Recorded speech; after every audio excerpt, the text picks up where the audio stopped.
I'm back.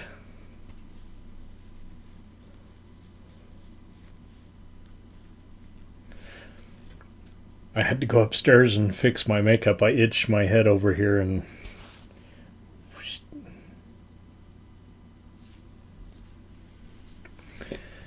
anyway, I was looking in the mirror up there and my hair looks much bigger.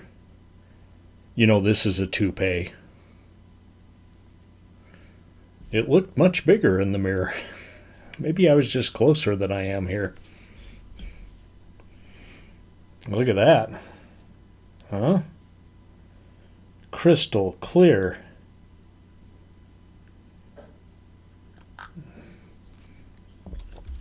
So, I typically drink Tanqueray gin. And I'll be honest, every time I've tried another gin, at anybody's recommendation, I've always been disappointed and wish I would have bought the bottle of Tanqueray. Maybe I need to try them at a bar where I can just get one drink. But anyway, yeah, Bombay Sapphire's good. Beefeater's good. In fact, I'll get Beefeater if I don't have enough money for Tanqueray, because it is maybe almost $10 cheaper. So it'll do. But, when you drink a martini, or in this case, I made a Martinez that's kind of halfway between the 1970 version with the dry vermouth and the modern version with Luxardo instead of Cointreau. That's why there's a cherry in there. Anyway, I got a wild hair and I went to the liquor store with Charlie's mom because she drank all my dry vermouth just on ice because it was 104 degrees. So she bought me a new bottle of dry vermouth. And I found a new gin on sale. Well, it's not a new gin. It's a gin I hadn't tried before. Hendrick's from Scotland. And let me tell you something. It's given Tanqueray a run for its money. First time I've said that.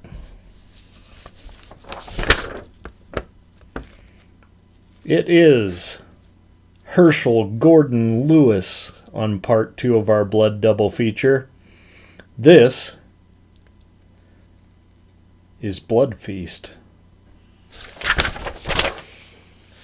Nothing so appalling in the annals of horror. That might be true for 1963 or whatever this. You'll recoil and shudder as you witness the slaughter and mutilation of nubile young girls in a weird and horrendous ancient rite.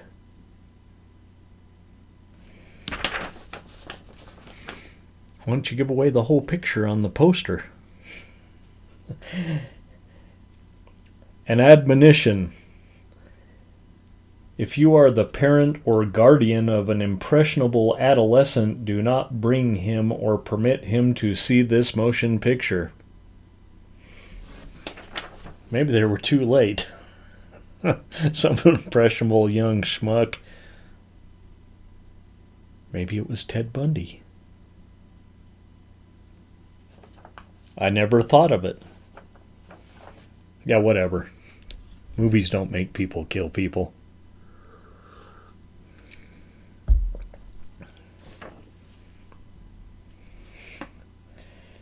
Okay, Box Office Spectaculars present Blood Feast, more grisly than ever in blood color. I'll be sure to emulate that in my review here before I put it up on YouTube. Directed by Herschel Gordon Lewis. That was better.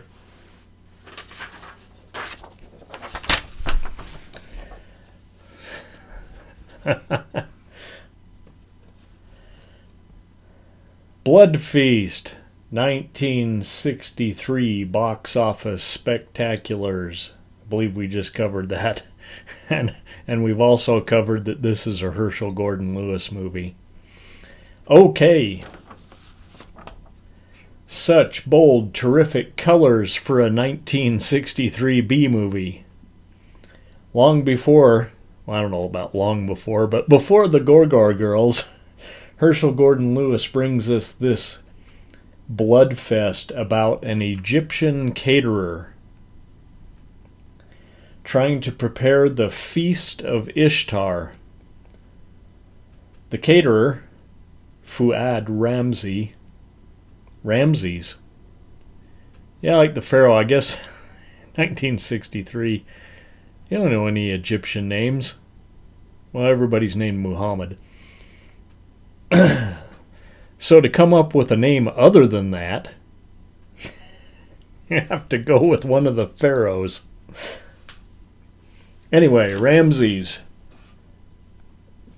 He's a gimpy old man with like spray painted gray hair. Not like Ronco spray painted hair. Like Halloween store spray painted hair. And Charles Manson eyes. Yeah, like that. That makes me have to blink. But this guy did it through the whole picture. Well, anyway, Ramses, he's going about the city mutilating young girls and taking the right ingredients for his special recipe. Knowing nothing of this, an upper-class suburban housewife, kind of a Karen, hires Ramses to cater her Barbie doll daughter's party with an Egyptian theme, of course.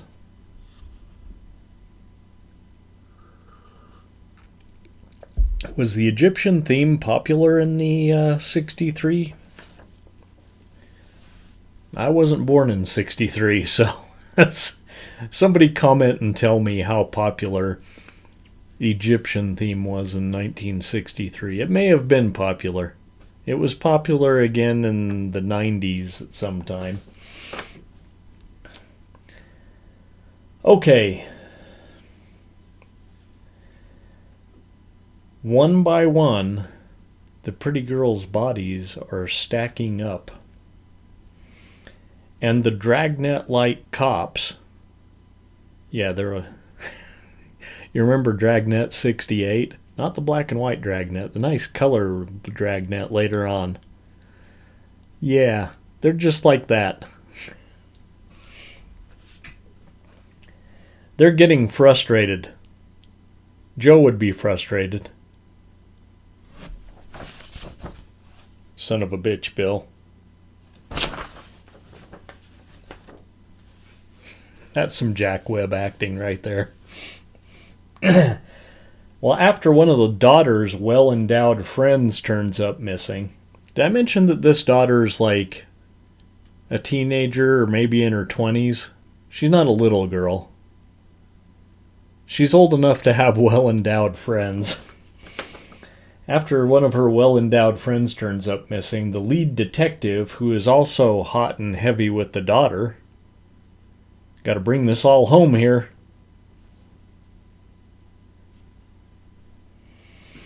makes it his personal quest to solve the crime. That actually sounds like something Joe Friday would do. With a tip from a lingering victim, a book found at one of the crime scenes, and his expertise in Egyptology. Yeah, the cop's an expert in Egyptology too. So, he finally cracks the case. Unfortunately, Ramses is already at the house and holding a machete over the daughter. Where's my machete? I gotta have a machete down here somewhere. I'm in my mom's basement. I'm pretty sure I have a machete down here. Which reminds me, we're going to go off topic here for a minute. I saw a picture of Mary Kate or Ashley Olsen. I don't know which one. Hiking through the woods. All dressed in white. I mean, the shoes were sensible. She's hiking through the woods, but she's dressed in this white outfit. There's no way you can, like, sit on a tree stump or anything. She's got a drink just like this. A little more caramel, so it was probably just straight liquor, straight bourbon or brandy. I don't know. Maybe it was Hennessy. She's rich. She's got a drink like this in one hand and a big old machete in the other hand, walking down a trail. And I thought, you know, next time I go hiking, I'm going to take a fucking drink in a glass and a machete. Me and the boy, I'll give him a knife or something. I've got some decorative knives that aren't really sharp. He can carry that, and I'll carry my machete, and we'll hike up and do some fishing. Maybe dressed all in white. I've got some white jeans upstairs. Okay, let's get back to the story, shall we?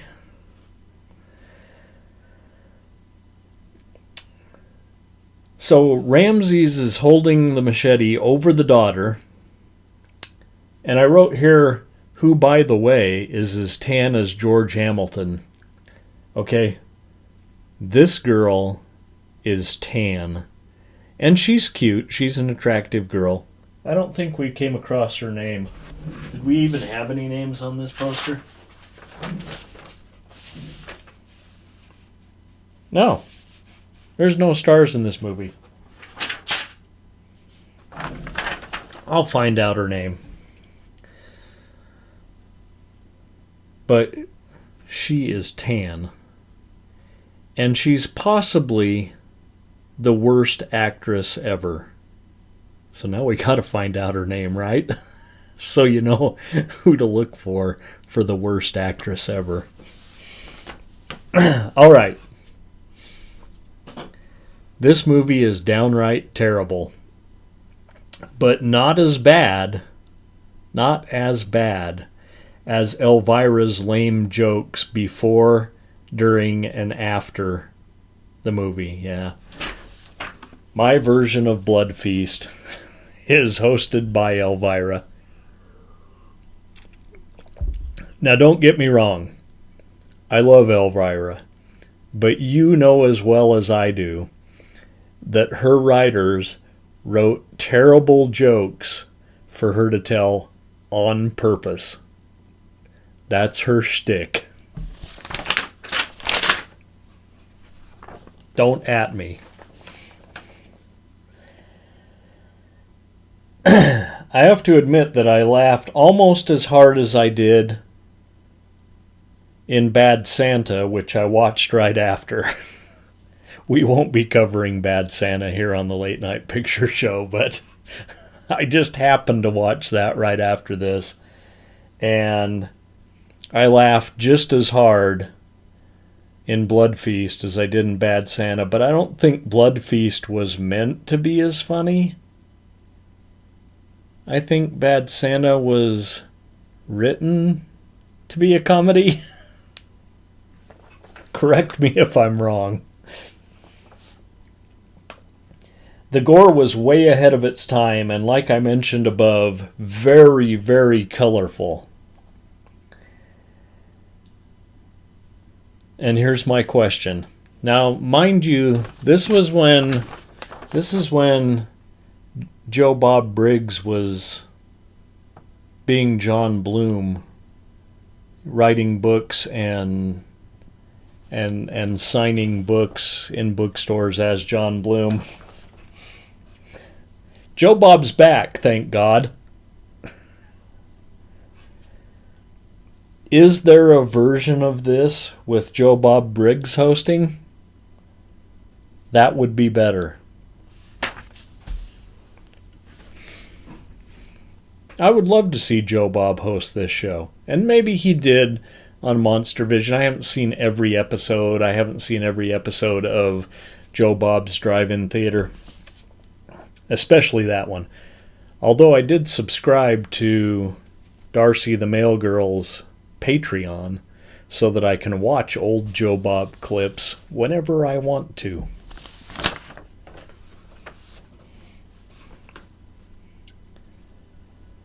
That would be better. Still.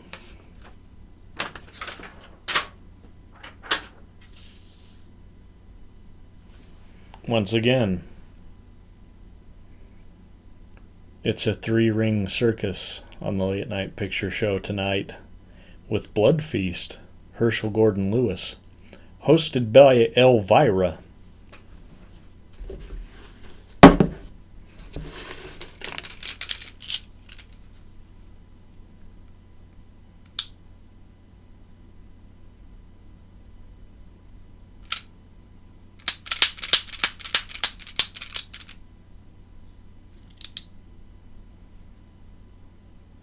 If he actually pulled my wig off, that would give you a fright.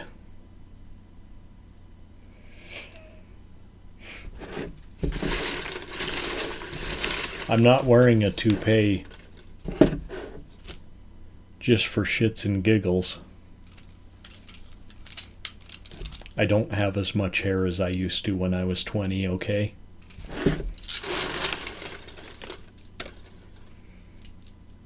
I'm almost getting one like, ugh. How about that? That is definitely the one.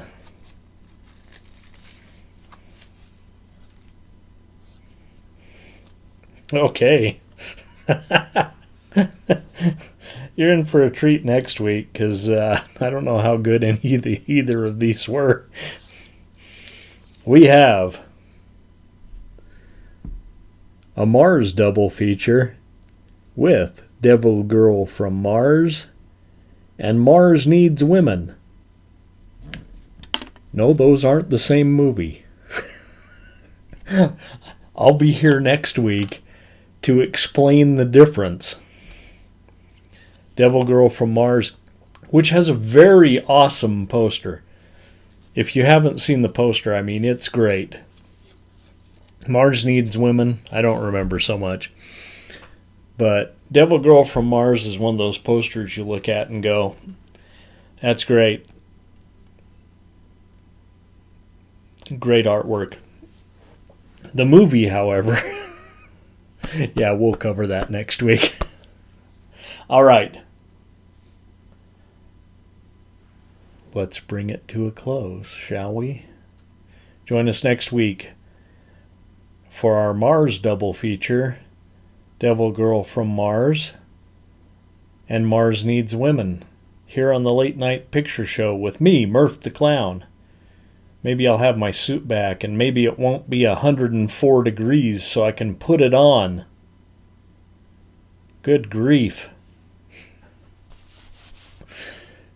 Good night, kids. See you next week.